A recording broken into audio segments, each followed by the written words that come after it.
hubungan saya dengan tanah saya dan yang lain-lain juga. Nah, jadi ini hubungan yang sangat kuat dalam teologi kita hari ini, sehingga dengan itu kita punya kepentingan untuk menjaga alam.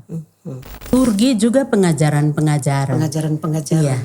Khotbah-khotbah itu memang harus memberikan juga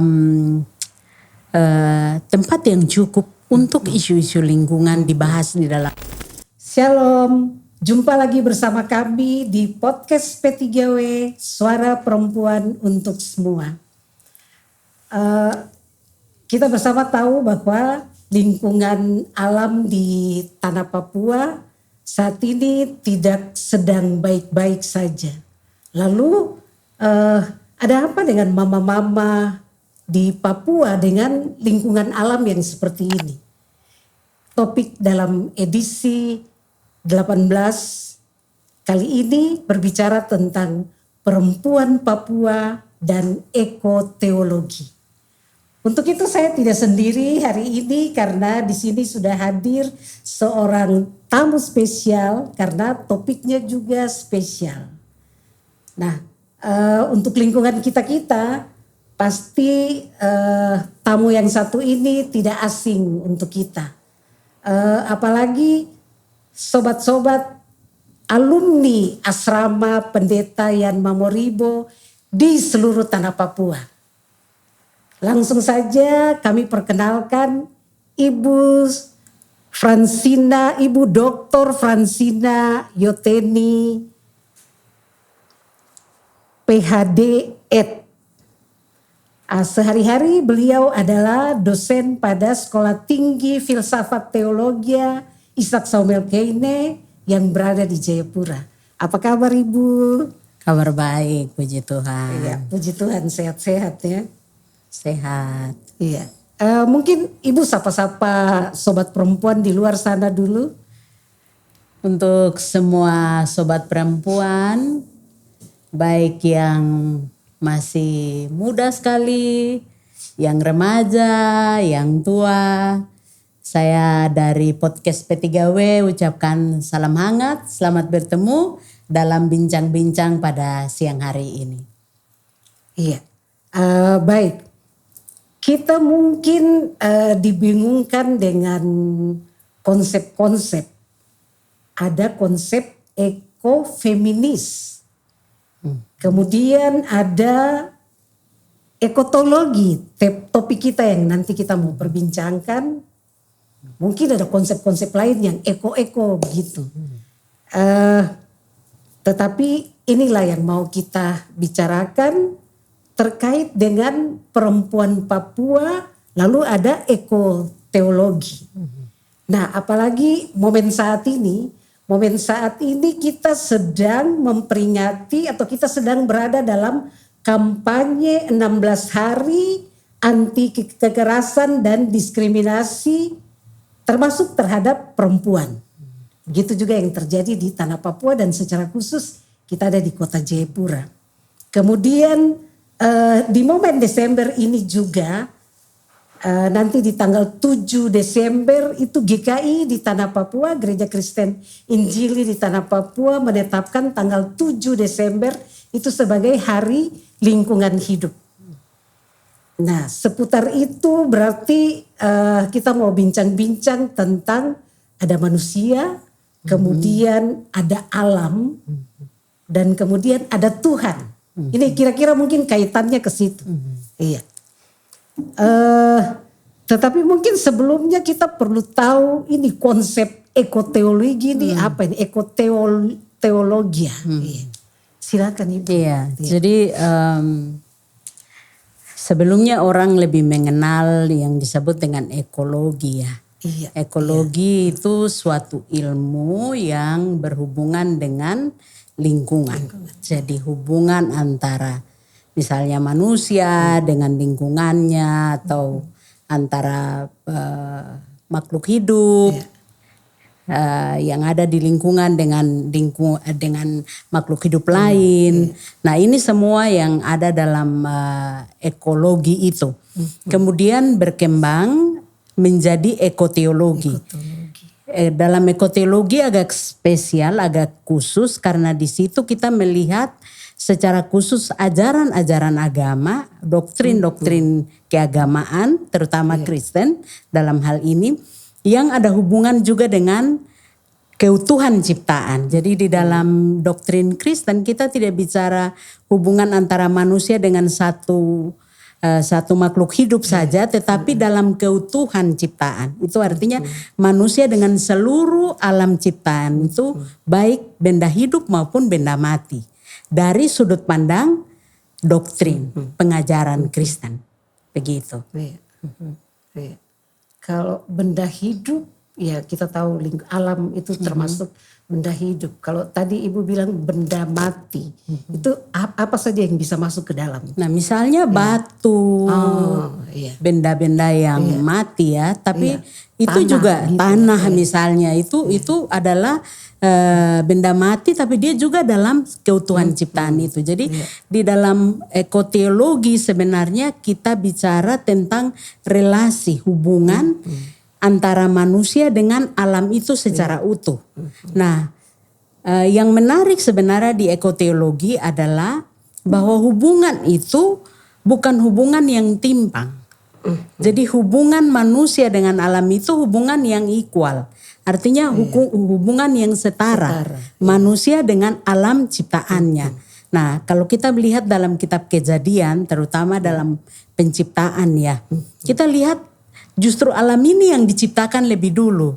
Secara khusus misalnya kita bicara tentang tumbuh-tumbuhan, pohon-pohon dan sebagainya itu diciptakan pada hari ketiga. Manusia diciptakan terakhir. Kenapa begitu? Dan manusia diserahi tugas untuk dalam tanda petik dalam konsep teologis dikatakan manusia menjadi stewardship. Artinya manusia menatalayani alam itu, keutuhan ciptaan itu. Nah, itu sebabnya ada makna baru yang diberikan di situ. Jadi kita tidak mengeksploitasi alam sebagaimana yang dipikirkan cara pandang misalnya kapitalisme dan imperialisme. Bahwa alam ini perlu kita eksploitasi karena kita diberi hak untuk mengeksploitasinya. Pandangan seperti ini sudah berubah hari ini. Dalam ekoteologi kita melihat alam itu dalam satu keutuhan ciptaan dan punya hubungan yang selaras. Satu sama lain. Itu sebabnya konsep ekoteologi ini bagi kita, kalau saya menghubungkan dengan perempuan-perempuan apalagi perempuan-perempuan tanah ya. Itu memang sangat signifikan. Karena identitas kita kan berhubungan dengan alam. Betul. Saya bilang saya perempuan Wondama. Orang akan tanya, kok putana di mana? Kok tempat ada di mana? Nah saya akan tunjuk bahwa saya memang perempuan Wondama, saya tempat ada di Wondama, saya putana ada di sana. Ada hubungan saya dengan tanah saya dan yang lain-lain juga. Nah jadi ini hubungan yang sangat kuat dalam teologi kita hari ini, sehingga dengan itu kita punya kepentingan untuk menjaga alam. Alam tidak boleh dibuat sembarang. Karena nanti alam itu yang kita tinggal dengan dia dalam satu siklus ini bisa menjadi ancaman kalau kita tidak perlakukan dengan baik. Nah itulah panggilan penatalayanan atau stewardship. Kita melayani, kita menjadi penjaga dari alam. Apalagi perempuan-perempuan. Saya pikir kita punya hidup selalu ada dengan alam. Kita pergi petik sayur di halaman rumah atau di kebun. Kita pergi cari ikan juga di danau. Kita pergi cari ikan di sungai dan sebagainya. Nah ini selalu punya hubungan dengan alam.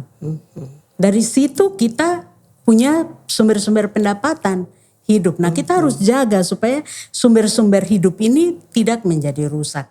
Itu bisa ada preservasi untuk masa depan. Oke, jadi itu berarti kalau misalnya kita tempatkan peran perempuan Papua ini dalam kaitan dengan ekoteologi, itu artinya ke arah situ. Betul, betul.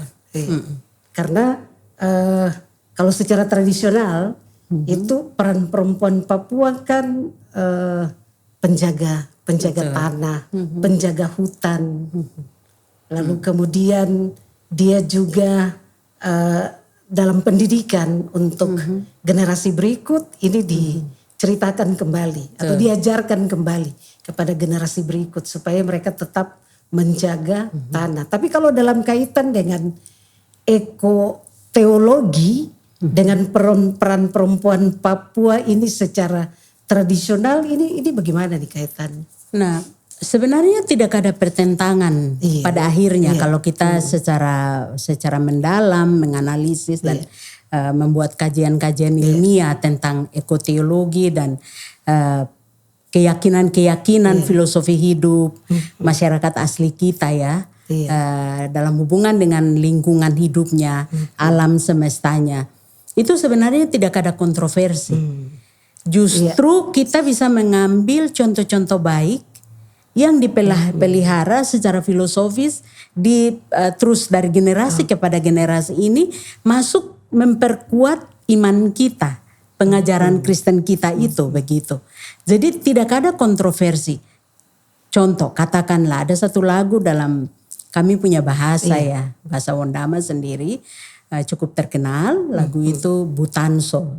Kalau saya boleh menyanyi, boleh ya? Boleh, Okay. boleh. Butansor rau inine rau didu biosane pai subirna kuriraimu pui.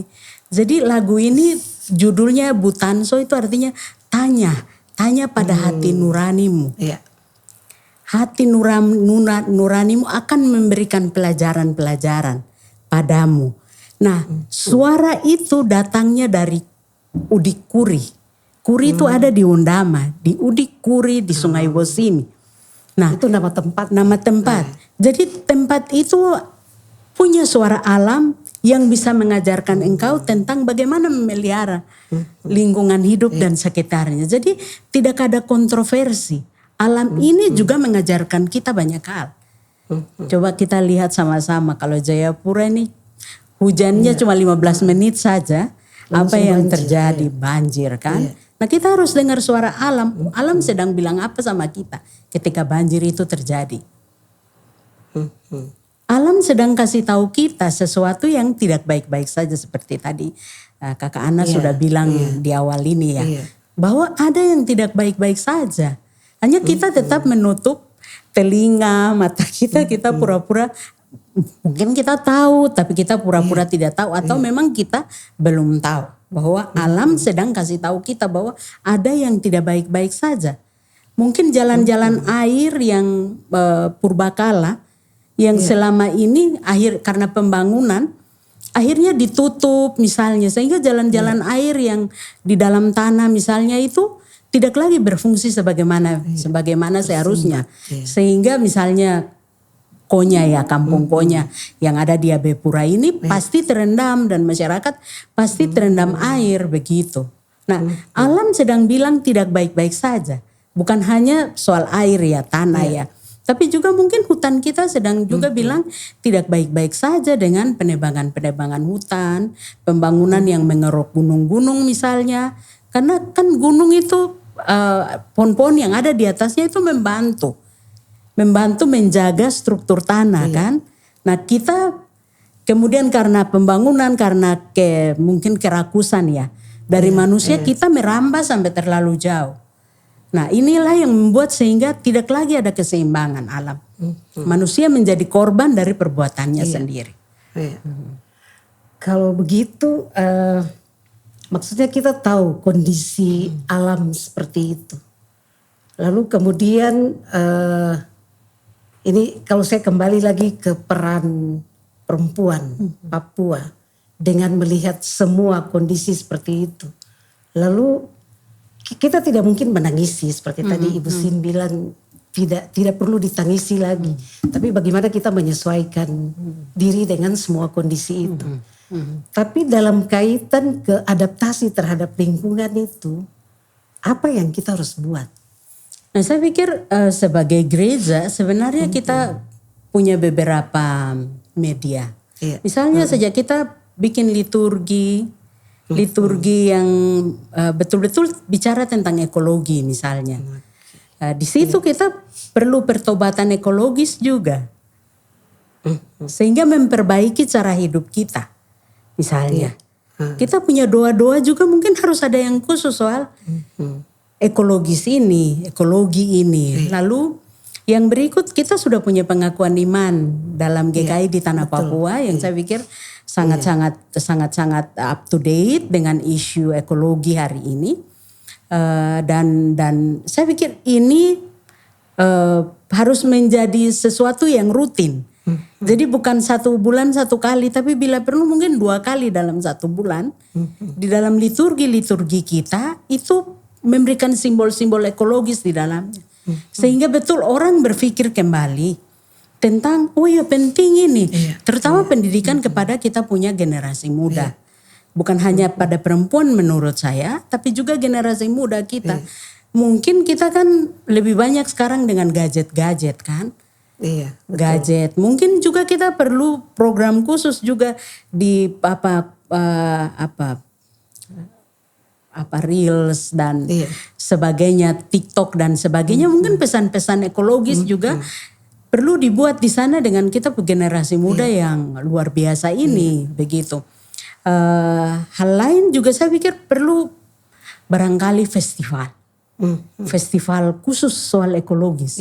Dan kita bikin puisi-puisi, bikin cerita-cerita yang hidupkan lagi cerita-cerita rakyat tentang keagungan mereka hidup dengan alam ini. Sehingga mengingatkan kita tentang pentingnya nature, alam ini bagi hidup manusia.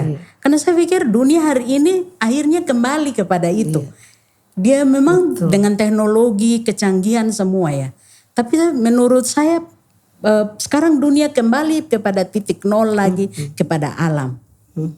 Itu sebabnya tidak ada kata tidak.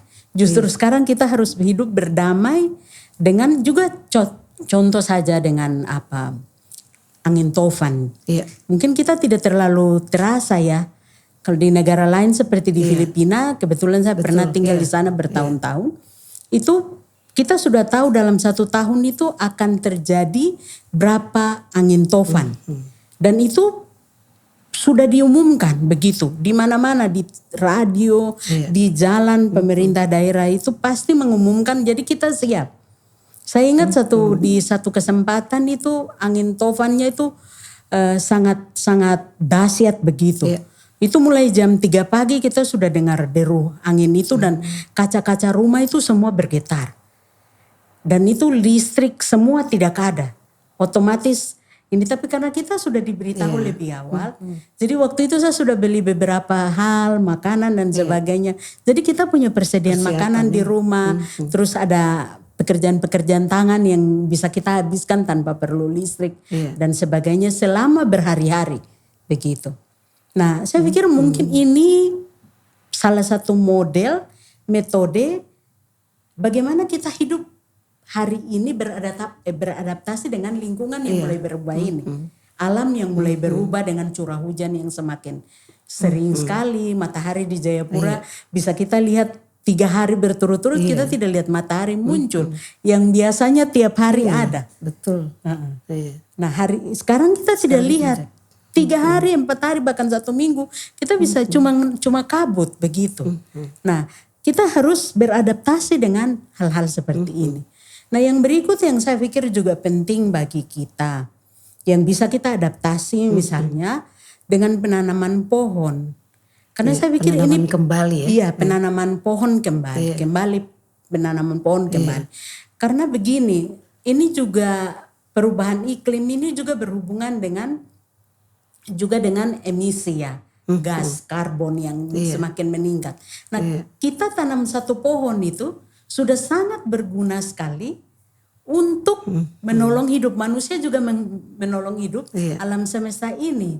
Jadi itu barangkali juga salah satu yang bisa kita adaptasi. Nah yang berikut juga yang kita terapkan juga misalnya di kampus. Kita punya pohon-pohon di kampus begitu. Jadi kampus itu hijau. Karena setiap pohon itu punya manfaat yang besar sekali. Yang kedua kita juga mengkampanyekan selamatkan bumi dari sampah plastik. Jadi kita beradaptasi misalnya di PKKMB kita tidak lagi menggunakan botol-botol plastik. Kita minta pada mahasiswa untuk membawa tumbler. Lalu noken yang tas, biasanya tas plastik, kita minta mahasiswa kita untuk bawa noken. Dengan begitu mereka juga memberikan kontribusi pada mama-mama yang jual noken di sepanjang jalan itu. Dan minum dari air yang kita masak atau paling tidak yang ulang tapi pakai tumbler kita. Jadi dengan begitu kita mengurangi sampah plastik juga. Dan kami tiap semester, terutama di mata kuliah yang saya ajar, kami kumpulkan botol-botol itu dan setor ke Bank Sampah Kota Jayapura. Dan kami dapat tabungan. Ini yang menarik, tabungan. Kami punya buku tabungan dari setoran sampah plastik itu dan cukup besar. Ada sedikit uang di situ. Iya, itu berarti di tengah-tengah kondisi alam yang kita bilang rusak atau tidak sedang baik-baik saja, sebenarnya ada hal-hal yang bisa kita lakukan sebagai bentuk adaptasi kita terhadap semua kondisi ini. Jadi misalnya salah satunya seperti tadi Ibu menyanyi satu lagu yang berasal dari Wondama sana. Sebenarnya ada banyak nilai-nilai lokal bagus, tapi mungkin akhir-akhir ini sudah hilang. Mungkin satu hal lagi yang saya pikir misalnya untuk mama-mama Papua yang biasa bikin kebun.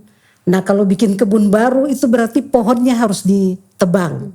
Nah tadi Ibu bilang tanam satu pohon saja sudah merupakan satu sumbangan terbesar. Jadi misalnya kalau kita bilang oke, bikin kebun tebang pohon. Tapi kalau tanam satu pohon lagi kembali, itu mungkin bisa masuk sumbangan terbesar kita juga ya. Iya, saya pikir teknologi pertanian kita yang tadinya membabat habis hutan itu harus diperbarui. Teknologi itu harus diadaptasi juga. Jadi kalau kita bikin kebun kan tidak harus tebang pohon semua. Mungkin di antara pohon-pohon itu kemudian kita tanam tanaman-tanaman tertentu, pisang, singkong dan sebagainya. Tidak harus serta-merta kita tebang pohon-pohon semua. Karena satu pohon itu menyerap karbon. Dan sekarang mungkin untuk semua ibu-ibu di luar sana itu ada bursa karbon sekarang. Jadi masyarakat bahkan ibu-ibu pun bisa menjual itu karena menanam pohon, memeliharanya untuk beberapa waktu yang agak lama. Tidak punya komitmen untuk tidak membabat pohon itu bisa menyumbang pada bisa digunakan untuk bursa karbon. Tapi tentu itu punya mekanisme sendiri. Saya dengar itu harus berbadan hukum begitu dan harus ada penelitian betul punya pohon berapa banyak, berapa lahan besarnya dan sebagainya baru masuk di bursa karbon. Tapi saya pikir ini sesuatu pembelajaran yang penting sekali bagi kita apalagi perempuan-perempuan. Baik Ibu, berarti kalau kita mau berbicara perempuan Papua pada salah satu sisi menghadapi semua kondisi lingkungan yang mulai rusak dan tidak sedang baik-baik, bagaimana peran perempuan ini sinergi dengan ekoteologi itu yang tadi kita bilang kan, ada banyak hal yang bisa dibuat kaitan dengan sinergitas ke ekoteologi. Saya pikir kita pertama cara pandang kita dulu harus cara pandang kita harus dikembalikan tentang hubungan saya manusia dengan alam ini. Tentu saja dalam konteks itu kita harus perbarui, kita harus gali kembali kearifan-kearifan lokal. Seperti tadi yang sudah dikatakan itu dan yang tadi saya nyanyikan. Nah itu kearifan lokal itu dekat dengan kita. Itu saya, itu identitas saya. Nah ini yang harus kita gali sehingga memperkuat dengan ajaran Kristen itu klop begitu. Dia fit satu sama lain. Lalu kita kemudian mengembangkan dalam bentuk adaptasi itu. Sebab kita tidak bisa lari, tidak bisa. Saya ingat saya saudara-saudara, kakak-kakak ipar di danau misalnya sampai hari ini kakak perempuan masih, misalnya dia harus buang jaring kan? Iya. Dia harus buang jaring supaya dapat ikan dan ikan itu dijual. Nah, kalau misalnya terjadi misalnya badai terus menerus, dia tidak bisa buang jaring. Nah, ini bagaimana adaptasinya terhadap perubahan iklim seperti ini juga. Nah, saya ingat dulu saya pernah hadiri satu acara di danau di sekolah adat itu bagaimana membuat kerambah dari kearifan lokal sendiri pada waktu itu. Jadi mereka bikin kerambah, bikin pasang kayu-kayu, terus dikasih daun-daun di situ. Ikan di situ tinggal, tidak boleh dipanen begitu, toh. Tinggal sampai pada satu kesempatan, baru itu dipanen dan diberikan dengan acara adat dan sebagainya. Tapi saya pikir sebenarnya ada kearifan-kearifan lokal yang kita punya yang bisa digali kembali. Lalu itulah yang menjadi model adaptasi kita hari ini begitu. Nah, saya pikir yang tantangan kedua adalah kita kadang-kadang berpikir malu. Kan? Aduh, satu tradisi nih bukan modern, ini bukan hebat dan sebagainya. Sebenarnya pikiran-pikiran ini itu yang saya maksud tadi, kita harus perbarui. Karena kita punya intelektualitas ya. Kecerdasan tradisional atau kecerdasan masyarakat adat yang bisa berkontribusi hari ini, itulah yang menjadi alat untuk menjaga ekologi hari ini. Dan menjaga ajaran Kristen ini menguatkan, atau ajaran Kristen ini bertemu dengan pengajaran filosofi dasar dari masyarakat kita. Itu berarti kalau kita mau simpulkan, jadi pertama seperti di awal Ibu sudah singgung tentang liturgi. Sebenarnya ini juga dalam rangka membangun kembali pikiran-pikiran nih. Pikiran-pikiran kita terhadap semua kondisi ini, kaitan ke ekoteologi. Nah, mulai dari situ dulu baru sampai ke, kalau tadi kita bilang bank sampah ada, kumpul sampah plastik, atau kalau ibu-ibu tebang pohon, tanam satu pohon, itu sudah tindakan-tindakan nyata. Jadi awalnya memang harus dengan mengubah pola pikir dulu. Saya pikir selain liturgi juga pengajaran-pengajaran. Khotbah itu memang harus memberikan juga tempat yang cukup untuk isu-isu lingkungan dibahas di dalam pengajaran-pengajaran itu. Sehingga betul kalau kita bilang perubahan berpikir itu mulai dari sana. Saya setuju dengan tadi itu. Berarti itu pendidikan ekologis ya. Nah itu kalau bicara pendidikan ekologis berarti di semua level ya. Betul. Apakah dalam jemaat atau sebenarnya di kelompok-kelompok perempuan juga sudah harus mulai bicarakan ini semua, karena memang perempuan yang paling dekat dengan alam, dan oleh sebab itu perempuan juga harus belajar mengubah kembali pola pikir tentang alam yang saat ini sudah dalam kondisi tidak sedang baik-baik saja. Ya, saya setuju.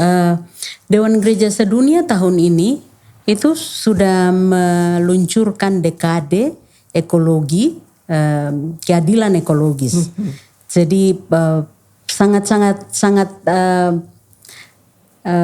sesuai begitu dengan isu dunia. Jadi diskusi hari ini ada hubungan juga dengan isu dunia, itu dari Dewan Gereja Sedunia, tapi juga Bapak Paus yang sudah meninggal dari ensiklik Laudato Si tentang hubungan persatuan antara alam dan manusia itu. Jadi saya pikir ini sangat-sangat kontekstual juga kalau kita lihat dari dokumen-dokumen PGI juga, Persatuan Gereja-Gereja di Indonesia juga memberikan perhatian juga pada hal ini. Sehingga saya pikir sangat sinkron, apalagi GKI nanti tanggal 7 ini akan merayakan Hari Lingkungan ya. Jadi kampanyenya harus lebih keras begitu. Terus kemudian yang terakhir ini dalam kaitan dengan 16 hari anti kekerasan dan diskriminasi termasuk terhadap perempuan ini. Ini apa yang harus dilakukan sebagai upaya kita bersama para perempuan? Saya pikir perempuan-perempuan dalam 16 harian anti kekerasan terhadap perempuan ini, saya pikir kita menempatkan diri, pertama hubungan ini harus direvitalisasi ya, diperbarui hubungan kita dengan alam. Dengan alam. Ini harus diperbarui. Jadi kalau memang hubungan saya misalnya saya masih menganggap alam ini sebagai musuh karena hujan yang datang terus pasti rumah banjir dan sebagainya. Kita harus berpikir sebaliknya. Seperti tadi sudah saya katakan. Alam ini sedang bilang sesuatu kepada kita. Nah, satu hal yang penting dalam ekoteologi adalah kalau misalnya alam kita rusak, itu sebenarnya penampakan wajah Allah yang rusak. Nah, karena itu dalam rangka 16 hari ini, terutama dengan konteks perempuan, kita harus memulihkan hubungan-hubungan ini. Dengan alam terutama dan dengan sesama kita sebagai perempuan-perempuan juga. Kita duduk sama-sama bicara, berdamai dengan alam ini. Mengadaptasi ketika alam ini mulai berubah dan seterusnya. Karena kita tidak mungkin terlepas dari alam ini, tidak mungkin. Kita tetap ada di dalamnya. Kalau tercabut berarti sudah selesai itu. Iya, betul. Iya, itu berarti kalau tadi Ibu bilang kalau melihat alam, kita melihat wajah Tuhan di sana. Jadi kalau kita mengasihi alam, karena alam adalah bagian dari kita, itu wujud dari kita mengasihi Tuhan. Itulah inti dari ekoteologi. Jadi kita menjaga alam ini sebagai bagian daripada iman kita kepada Tuhan. Baik, ya menarik sekali. Ya baik, para sobat perempuan di mana saja berada, satu hal yang mungkin perlu kita ingat dan kita merenungkan bersama adalah bahwa perempuan itu tidak lepas dari alam. Karena dapurnya ada di situ sebenarnya. Dapurnya ada di situ dan saling membutuhkan. Karena perempuan menghidupi keluarga, generasi-generasi berikut, itu semuanya dari alam. Jadi kalau perempuan punya keterkaitan yang kuat sekali dengan alam, mengasihi alam, sama saja perempuan mengasihi Allah. Mungkin itu bentuk ibadah ya. Iya. Karena ibadah yang sejati harus dari tindakan-tindakan nyata. Selain yang tadi kita bicarakan tentang kumpul sampah plastik yang bisa kita lakukan di tingkat rumah tangga misalnya. Baik Ibu, mungkin statement terakhir yang Ibu bisa sampaikan kepada para sobat perempuan di luar sana atau siapa saja yang mendengar podcast ini, Ibu silakan bisa sampaikan apa saja terkait dengan topik kita hari ini. Untuk sobat perempuan di mana saja, mari kita jaga alam ini karena alam ini menggambarkan wajah Allah. Dan karena itu kalau kita bilang kita mengasihi Tuhan, maka kita mengasihi alam ini, mengasihi sesama kita, menjaga alam ini untuk kelestariannya di masa depan buat semua anak dan cucu kita. Terima kasih. Baik, terima kasih banyak Ibu Sin yang sudah hadir dalam podcast kita hari ini dengan topik yang menarik sekali. Kita akan mengakhiri semua perbincangan ini Kami berharap sobat perempuan semuanya tetap stay di podcast P3W Suara Perempuan untuk semua. Silakan beri komentar, jangan lupa like-nya dan jangan lupa subscribe-nya. Akhir kata kita akan berpisah dan kami pamit undur diri. Shalom. Shalom.